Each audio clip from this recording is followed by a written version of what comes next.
पंजाब दे हिंदुस्तान के इतिहास का सब तो एक काले दिनों विचों एक गिणिया जाने वाला ऑपरेशन ब्लू स्टार दे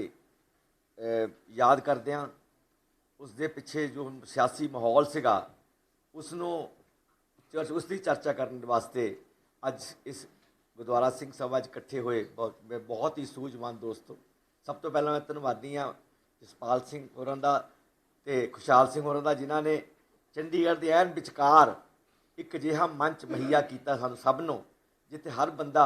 अपने दिल की गल जो पंजाब दर्दी है, जो पंजाब परस्त बंदा हैगा, जो मनुखता दर्दी है, मनुख परस्त बंदा हैगा, वो अपने दिल की गल करके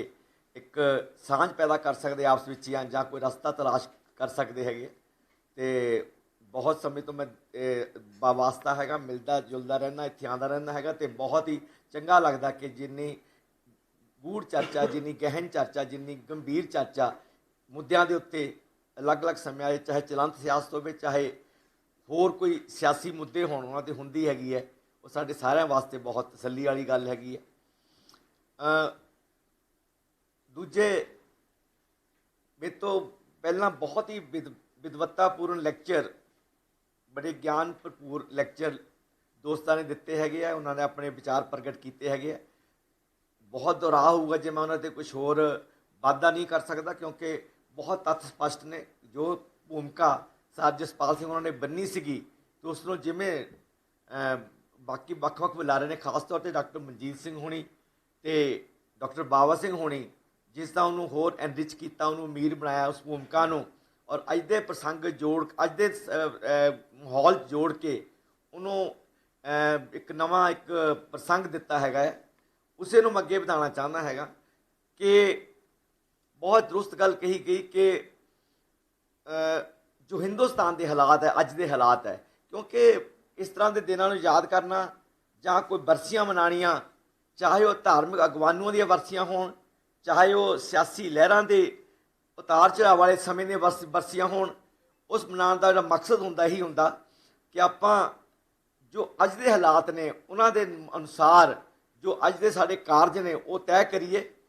क्योंकि महज रटन मंत्र नहीं हुंदा किसी नूं याद करना, उसने उन्होंने अपने समय मुताबक बाबे नानक देव जी तो गल लै लो तो उन्होंने उस समय दी जो सियासी चुनौतियां सीगियां, जो समाजिक चुनौतियां सीगियां, जो धार्मिक चुनौतियां सीगियां, उन्होंने मुख रखदियां उन्होंने जो समाज हलचल की है जां हिलजुल की है जां समाज नूं सुनेहा दिता हैगा। तो उस तो बाद ਵੱਖ-ਵੱਖ गुरु साहिबाना दे राही जो कली रूहानियत की बाबा जी ने गल की, बाबा नानक देव जी ने, गुरु नानक देव जी ने, तो फिर बाद में संत सिपाही तो मीरी पीरी इस संकल्पा चो निकलते हुए गुरु गोबिंद सिंह साहब तक आंदे आंदे दसम गुरु तक आंदे आंदे किवें सिख धर्म एक नवा रूप अख्तियार करता है। सो अज उस तो बाद होर 400 साल बाद जो अज के समय दी चुनौतियां हैगियां, अज के समय के चैलेंजिस हैगे है, उन्होंने जे आपां संबोधित होवांगे सन 84 वेले की जो हालत हैगी,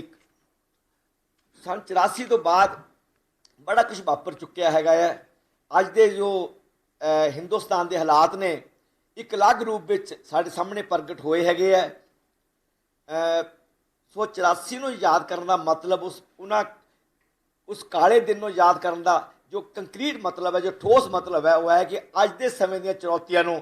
चाहे वह धार्मिक खेत्र च होण, चाहे राजनीतिक खेत्र च होण, चाहे वह समाजिक खेत्र च होण, उन्होंने अज किमें संबोधित होना, एड्रैस होना है। उस दसिया गया पहले बुलारियां वालों कि किमें जो पंजाब हैगा है हिंदुस्तान वास्ते प्रसंगिक हैगा, हिंदुस्तान किमें पंजाब कोलों विशेष आसां लई बैठा, खास करके जो सिख धर्म का विरसा विरासत हैगी है, जो परंपरावां हैगियां बराबरी दियां, इंसाफ दियां, जो एक इनकलाबी विचारधारा हैगी है, जो जिसका एक रूप आपां नूं किसान अंदोलन का रीसेंटली होने देखने को मिले पिछले साल 1.5 साल विच। सो उसनूं ध्यान च रखदियां होइयां बिल्कुल दुरुस्त कहा गया कि जो करनाटका च हो रहा, जो दिल्ली च हो रहा है त्रिलोकपुरी च, जां जो राजस्थान के कुछ शहरों च हो रहा, जो चर्चा नाल हो रहा, जो मस्जिदां नाल हो रहा, जो धार्मिक घट गिनतियां नाल हो रहा, जो दलितां नाल हो रहा, जो लैफ्ट लिबरल या लिबरल डेमोक्रेट्सां नाल हो रहा है, वो सारा साडे वास्ते चिंता का विषय है।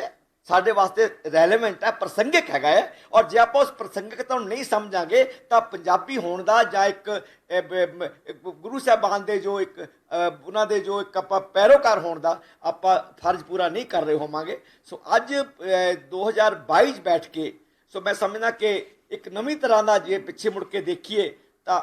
84 ਦੇ ਮੁਕਾਬਲੇ ਇੱਕ ਹੋਰ ਨਵਾਂ ਇੱਕ ਪ੍ਰਸੰਗ ਮੈਂ ਪਿਛਲੇ ਕੁਝ ਦਿਨਾਂ ਤੋਂ ਉੱਪਰ ਦਾ ਦੇਖ ਰਿਹਾ, ਜਿਹਦੇ ਮੈਨੂੰ ਇਉਂ ਲੱਗ ਰਿਹਾ ਕਿ ਇੱਕ ਵਾਰ ਫਿਰ ਪੰਜਾਬ ਨੂੰ ਡੈਮੋਨਾਈਜ਼ ਕਰਨ ਦੀ ਕੋਸ਼ਿਸ਼ ਕੀਤੀ ਜਾ ਰਹੀ ਹੈਗੀ।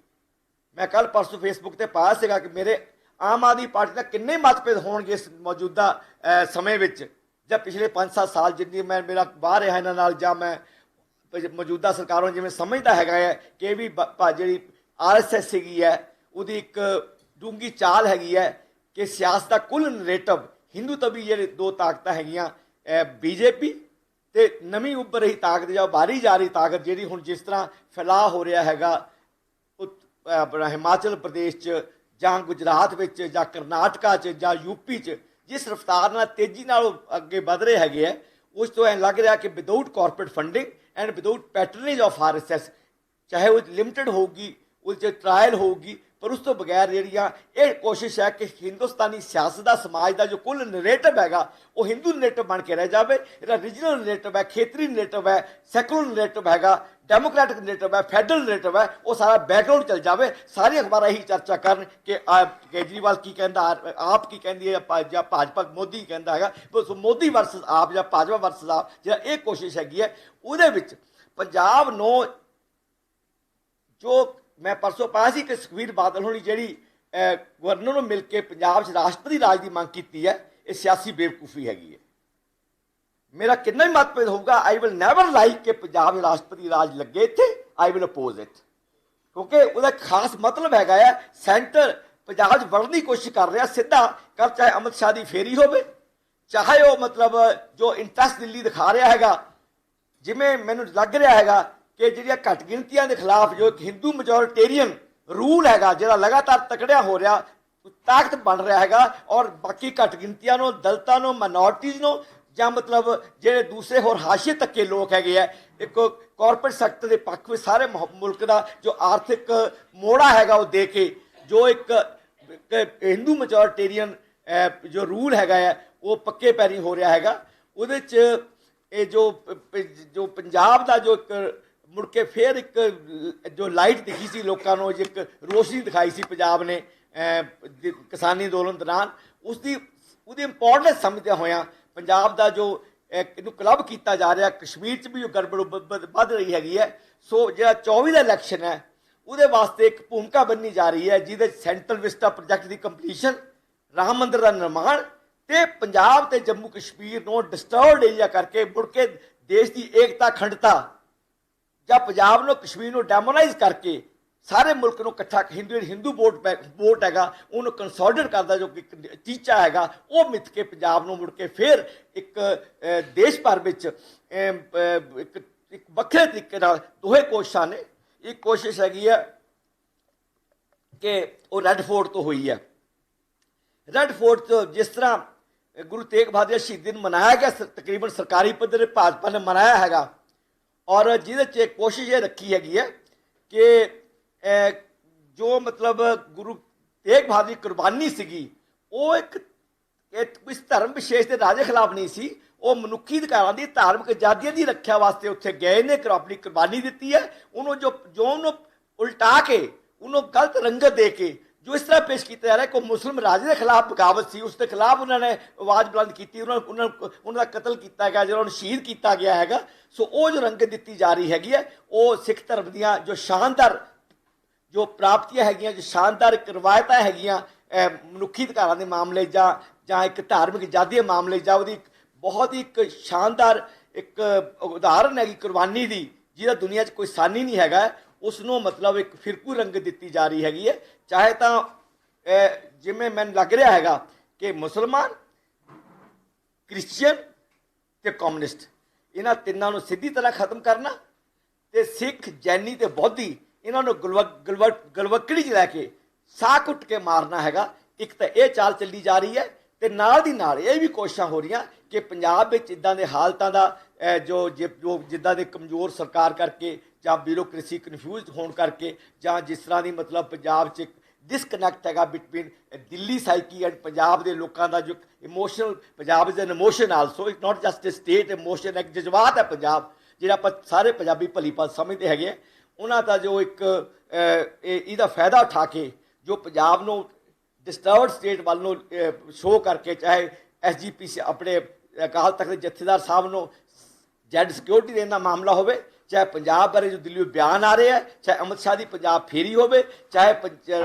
ਮੈਨੂੰ ਤਾਂ ਇਹ ਵੀ ਲੱਗਦਾ ਕਿ ਜਿਹੜੇ ਸੁਖਬੀਰ ਹੋਣੀ ਮਿਲੇ ਨੇ, ਮੈਨੂੰ ਇਹ ਵੀ ਗਲਤ ਲੱਗਦਾ ਹੈਗਾ ਕਿਸੇ ਵੀ ਸਿਆਸੀ ਧਿਰ ਨੂੰ ਪੰਜਾਬ ਨੂੰ ਸੈਂਟਰ ਦੇ ਗੋਦੀ 'ਚ ਪਾਉਣ ਦੀ, ਸੈਂਟਰ ਦੇ ਹੱਥਾਂ 'ਚ ਦੇਣ ਦੀ ਜਿਹੜੀ ਚਾਲ ਹੈ ਉਹਦੇ 'ਚ ਨਹੀਂ ਆਉਣਾ ਚਾਹੀਦਾ। ਸਾਡਾ ਇਹ 'ਚ ਬਹੁਤ ਨੁਕਸਾਨ ਹੈਗਾ ਹੈ। ਸੋ ਇਸ ਕਰਕੇ ਅੱਜ ਦਾ ਦਿਨ ਦੀ ਬਹੁਤ ਮਹੱਤਤਾ ਹੈਗੀ ਹੈ, ਜਿੱਥੇ ਆਪਾਂ ਬੀਤੇ ਕੋਲੋਂ ਸਬਕ ਸਿੱਖਣੇ ਹੈਗੇ ਆ, ਕਿਉਂਕਿ ਹਿਸਟਰੀ ਕਦੀ ਹੂ ਰਿਪੀਟ ਨਹੀਂ ਕਰਦੀ, ਹਿਸਟਰੀ ਸਪੈਰਲੀ ਮੂਵ ਕਰਦੀ ਹੈ, ਹਾਇਰ ਐਂਡ ਫਰਦਰ ਮੂਵ ਕਰਦੀ ਹੈਗੀ ਹੈ। ਅੱਜ ਦੀਆਂ ਚੁਣੌਤੀਆਂ ਬਿਲਕੁਲ ਵੱਖਰੀਆਂ ਹੈਗੀਆਂ। ਅੱਜ ਦੀਆਂ ਚੁਣੌਤੀਆਂ ਮੈਂ ਸਮਝਦਾ ਇੱਕ ਤਰੀਕੇ ਨਾਲ ਇਹ ਸੰਨ 84 ਤੋਂ ਵੀ ਵੱਧ ਗੰਭੀਰ ਨੇ, ਕਿਉਂਕਿ ਸਾਡੀ ਸਮੁੱਚੀ ਹੋਂਦ ਨੂੰ ਦੋ ਪਾਸਿਓਂ ਹਮਲਾ ਹੈਗਾ, ਇੱਕ ਆਤਮਸਾਤ ਕਰਕੇ ਮਾਰਨ ਦਾ ਜਾਂ ਵਿੱਚੋਂ ਮਤਲਬ ਉਹਨੂੰ ਬਿਲਕੁਲ ਸਿਮੂਲੇਟ ਕਰਕੇ ਮਾਰਨ ਦਾ, ਤੇ ਦੂਜਾ ਪੰਜਾਬੀ ਨੂੰ ਖਾਸ ਤੌਰ 'ਤੇ ਸਿੱਖ ਕੌਮ ਨੂੰ ਮਤਲਬ ਮੁੜ ਕੇ ਫਿਰ ਡੈਮੋਨਾਈਜ਼ ਕਰਕੇ, ਜੇ ਉਹਨਾਂ ਨੇ ਇਸ ਪਾਸੇ ਪਲਾਨ ਕੀਤਾ ਆਉਣ ਵਾਲੇ ਸਮੇਂ 'ਚ ਇੱਕ ਵਾਰ ਫਿਰ ਹਿੰਦੁਸਤਾਨ 'ਚ ਜਿਸ ਤਰ੍ਹਾਂ ਰਾਜੀਵ ਗਾਂਧੀ 405 ਸੀਟਾਂ ਲੈ ਕੇ ਪੰਜਾਬ ਨੂੰ ਸਿੱਖਾਂ ਨੂੰ ਡੈਮੋਨਾਈਜ਼ ਕਰਕੇ 405 ਸੀਟਾਂ ਲੈ ਕੇ ਦੁਬਾਰਾ ਪਾਰਲੀਮੈਂਟ 'ਚ ਪਹੁੰਚੇ ਸੀਗੇ ਆਪਰੇਸ਼ਨ ਬਲੂ ਸਟਾਰ ਤੋਂ ਬਾਅਦ, ਉਵੇਂ ਇੱਦਾਂ ਦੀ ਜਿਹੜੀ 24 'ਚ ਜੋ ਇੱਕ ਸਿਆਸੀ ਅਸਥਿਰਤਾ ਹੈਗੀ, ਜੋ BJP ਨੂੰ ਮਾੜਾ ਮੋਟਾ ਵੀ ਡਰ ਲੱਗ ਰਿਹਾ ਅੱਜ ਕਿ ਵੀ 24 'ਚ ਹੋ ਸਕਦਾ ਕੋਈ ਹੋਰ ਖੇਤਰੀ ਪਾਰਟੀਆਂ ਰਲ ਕੇ ਜਾਂ ਇੱਕ ਨਰੇਟਿਵ ਨਵਾਂ ਬਣ ਜਾਵੇ, ਉਹਨੂੰ ਮਤਲਬ ਕੰਡਮ ਕਰਨ ਵਾਸਤੇ, ਉਹਨੂੰ ਖਤਮ ਕਰਨ ਵਾਸਤੇ ਜੋ ਕੋਸ਼ਿਸ਼ਾਂ ਹੋ ਰਹੀਆਂ ਹੈਗੀਆਂ ਉਹ ਦੋਵੇਂ ਪਾਸਿਆਂ ਤੋਂ, ਇੱਕ ਸਿਮੂਲੇਟ ਕਰਨ ਦੀ ਤੇ ਦੂਜਾ ਮੁੜ ਕੇ ਫਿਰ ਜੰਮੂ ਕਸ਼ਮੀਰ ਨਾਲ ਕਲੱਬ ਕਰਕੇ ਪਾਕਿਸਤਾਨ, ਮੁਸਲਮਾਨ ਪਾਕਿਸਤਾਨ, ਪੰਜਾਬ, ਕਸ਼ਮੀਰ ਇੱਧਰ ਇਸ ਖਿੱਤੇ 'ਚ ਨਰੇਟਿਵ ਖੜਾ ਕਰਕੇ ਸਾਰੇ ਦੇਸ਼ ਦੀ ਹਿੰਦੂ ਵੋਟ ਨੂੰ ਕੰਸੋਲੀਡੇਟ ਕਰਨ ਦਾ, ਜਾਂ ਰਾਸ਼ਟਰਵਾਦੀ ਜਿਹੜੀ ਸੋ ਕਾਲਡ ਕੋਟ ਐਂਡ ਕੋਟ ਰਾਸ਼ਟਰਵਾਦੀ ਵੋਟ ਹੈ ਉਹਨੂੰ ਇਕੱਠਿਆ ਕਰਕੇ ਇੱਕ ਵਾਰ ਫਿਰ ਸੱਤਾ ਮੁੜ ਕੇ ਹਥਿਆਉਣ ਦਾ ਜੋ ਹਿੰਦੂ ਮੈਜੋਰਟੇਰੀਅਨ ਸਟੇਟ ਹੈ ਉਹਦੀ ਕੋਸ਼ਿਸ਼ ਹੈਗੀ ਹੈ। ਸੋ ਮੈਂ ਤੁਹਾਡੇ ਬਹੁਤ ਮੈਂ ਸਮਝਦਾ ਕਿ ਆਪਾਂ ਨੂੰ ਚੇਤਨ ਰਹਿਣ ਦੀ ਲੋੜ ਹੈ, ਸਜਗ ਰਹਿਣ ਦੀ ਲੋੜ ਹੈਗੀ ਹੈ। ਔਰ ਪ੍ਰੋਫੈਸਰ ਮਨਜੀਤ ਸਿੰਘ ਨੇ ਬਿਲਕੁਲ ਸਹੀ ਕਿਹਾ ਸੀ ਕਿ ਆਪਾਂ ਨੂੰ ਕੋਈ ਕੰਕਰੀਟ ਸਟੈਪ ਚੁੱਕਣ ਦੀ ਲੋੜ ਹੈ, ਸੋਚਣ ਦੀ ਲੋੜ ਹੈ, ਇਕੱਠੇ ਸਿਰ ਜੋੜ ਕੇ, ਤਾਂ ਕਿ ਅਸੀਂ 24 ਵਿੱਚ ਕੋਈ ਅਸਰਦਾਰ ਇੰਟਰਵੈਂਸ਼ਨ ਹਿੰਦੁਸਤਾਨ ਲੈਵਲ 'ਤੇ ਵੀ ਅਤੇ ਪੰਜਾਬ ਲੈਵਲ 'ਤੇ ਕਰਨ ਦੇ ਯੋਗ ਹੋਈਏ। ਔਰ ਸਹੀ ਜੋ ਰੀਜਨਲ ਨਰੇਟਿਵਸ ਹੈਗੇ ਹੈ, ਚਾਹੇ ਕਸ਼ਮੀਰ, ਚਾਹੇ ਉਹ ਮਹਾਰਾਸ਼ਟਰ 'ਚੋਂ ਆਵੇ, ਚਾਹੇ ਉਹ ਆਵੇ ਤਾਮਿਲਨਾਡੂ 'ਚੋਂ, ਚਾਹੇ ਉਹ ਆਵੇ ਬੰਗਾਲ 'ਚੋਂ, ਉਹਨਾਂ ਨਾਲ ਤਾਲਮੇਲ ਕਰਕੇ ਅਸੀਂ ਪੰਜਾਬ 'ਚ ਵੀ ਕੋਈ ਨਵਾਂ ਖੇਤਰੀ ਨਰੇਟਿਵ ਜਿਹੜਾ ਕਿ ਪੰਜਾਬ ਪ੍ਰਸਤ ਹੋਵੇ, ਪੰਜਾਬ ਦੇ ਹਿਤੈਸ਼ੀ ਲੋਕਾਂ ਦੀ ਜਾਂ ਪੰਜਾਬੀ ਲੋਕਾਂ ਦੇ ਜੋ ਉਹਨਾਂ ਦੀਆਂ ਮੰਗਾਂ ਹੈਗੀਆਂ, ਪੰਜਾਬ ਦਾ ਜੋ ਵਿਤਕਰੇ, ਧੱਕੇ, ਬੇਇਨਸਾਫੀਆਂ ਹੋਈਆਂ, ਉਹਨਾਂ ਨੂੰ ਦੂਰ ਕਰਦਾ ਅਤੇ ਨਵੇਂ ਪੰਜਾਬ ਦੀ ਬਰਾਬਰੀ, ਮਨੁੱਖਤਾਵਾਦੀ ਪਹੁੰਚ ਅਤੇ ਇੱਕ ਨਵੇਂ ਪੰਜਾਬ ਦੀ ਜੋ ਸਿਰਜਣਾ ਕਰਨ ਵਾਲਾ ਜੋ ਮਾਡਲ ਹੈਗਾ ਹੈ, ਉਹਦੇ ਆਪਾਂ ਇਕੱਠੇ ਰਲ ਮਿਲ ਕੇ ਉਸ ਮਾਡਲ ਵਾਸਤੇ ਕੋਈ ਆਪਾਂ ਸਾਰਾ ਕੁਛ ਇਹਨੂੰ ਨਵੇਂ ਸਿਰੋਂ ਕੁਛ ਵਿਉਂਤ ਸਕੀਏ। ਪੁਰਾਣੀਆਂ ਗਲਤੀਆਂ ਤੋਂ ਜਾਂ ਪੁਰਾਣੀਆਂ ਕਮਜ਼ੋਰੀਆਂ ਤੋਂ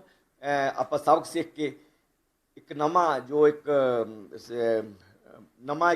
ਨਰੇਟਿਵ ਹੈਗਾ ਪੰਜਾਬ ਦਾ, ਪੰਜਾਬੀ ਕੌਮ ਦਾ, ਉਹਨੂੰ ਆਪਾਂ ਬਿਲਡ ਕਰ ਸਕੀਏ, ਬਣਾ ਸਕੀਏ। ਸੋ ਮੈਂ ਸਮਝਦਾ ਕਿ ਅੱਜ ਦਾ ਜਿਹੜਾ ਮੀਟਿੰਗ ਹੈਗੀ ਬਹੁਤ ਲਾਹੇਵੰਦ ਰਹੀ। ਮੈਨੂੰ ਤਾਂ ਘੱਟੋ ਘੱਟ ਬਹੁਤ ਸਿੱਖਣ ਸਿਖਾਉਣ ਨੂੰ ਮਿਲਿਆ। ਮੈਂ ਇੱਕ ਵਾਰ ਫਿਰ ਧੰਨਵਾਦੀ ਹਾਂ ਜਸਪਾਲ ਸਿੰਘ ਹੋਣਾ, ਖੁਸ਼ਹਾਲ ਸਿੰਘ ਹੋਣਾ ਦਾ, ਜਿਨ੍ਹਾਂ ਨੇ ਇਹ ਮੌਕਾ ਮੁਹੱਈਆ ਕੀਤਾ ਸਭ ਨੂੰ, ਤਾਂ ਕਿ ਅਸੀਂ ਆਪਣੇ ਪੰਜਾਬ ਦੀ ਬਿਹਤਰੀ ਵਾਸਤੇ, ਚੰਗੇ ਭਵਿੱਖ ਵਾਸਤੇ, ਸੁਨਹਿਰੀ ਭਵਿੱਖ ਵਾਸਤੇ ਸਾਰੇ ਨਵੇਂ ਯਤਨ ਜੁਟਾ ਸਕੀਏ। Thank you very much.